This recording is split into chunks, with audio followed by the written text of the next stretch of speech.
Friday's deal was made at a meeting in Ethiopia that was the first time the two men had met face-to-face since violence erupted in December following a long power struggle.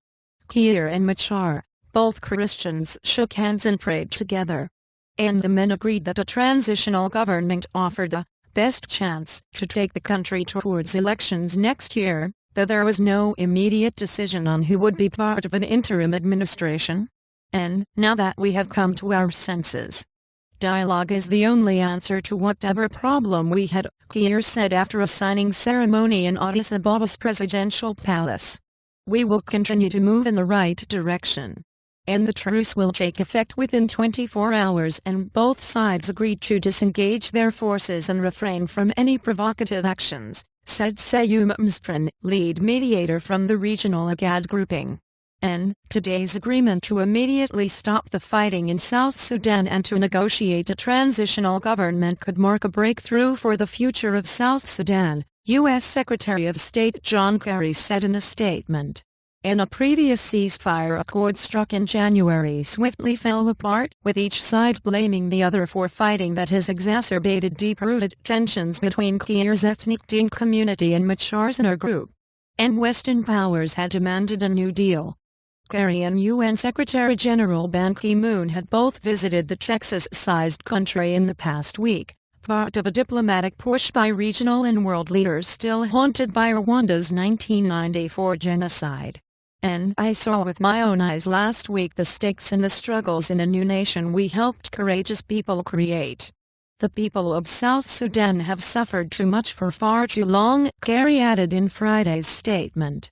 And the United States has already slapped sanctions on two commanders on opposing sides of the conflict, a sign of its growing frustration with the leaders of Africa's youngest country, which declared independence from Sudan in 2011.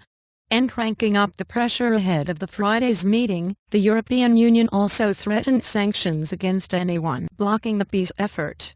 An interim government and fighting erupted in South Sudan's capital Juba in mid-December between soldiers loyal to Kiir and those backing Machar, and quickly spread across the country.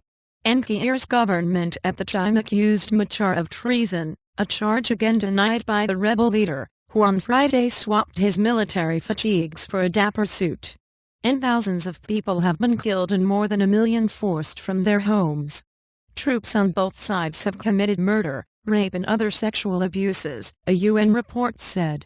And the unrest has caused oil output to be cut by a third to 160,000 barrels per day. And I had no reason to bring South Sudan to war, Machar told Ethiopian Prime Minister Haile Mariam Desalegn and envoys.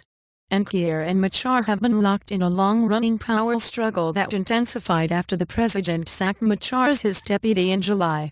And negotiators from the two sides will now hammer out the terms of an interim government that will guide the country of 10 million people to elections in 2015, the agreement said. And those discussions may be hard-fought.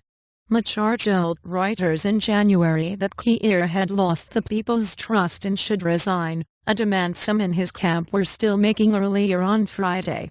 But Kiir's ministers say the president would not quit. And when Western diplomats said there was a push for the peace process to include former political prisoners, the church and local civil society groups. And you can't leave it to warring guys because then it's basically about who gets what part of the cake, said the Juba-based Western diplomat. These talks are a fundamental review of where the country is going and on what basis.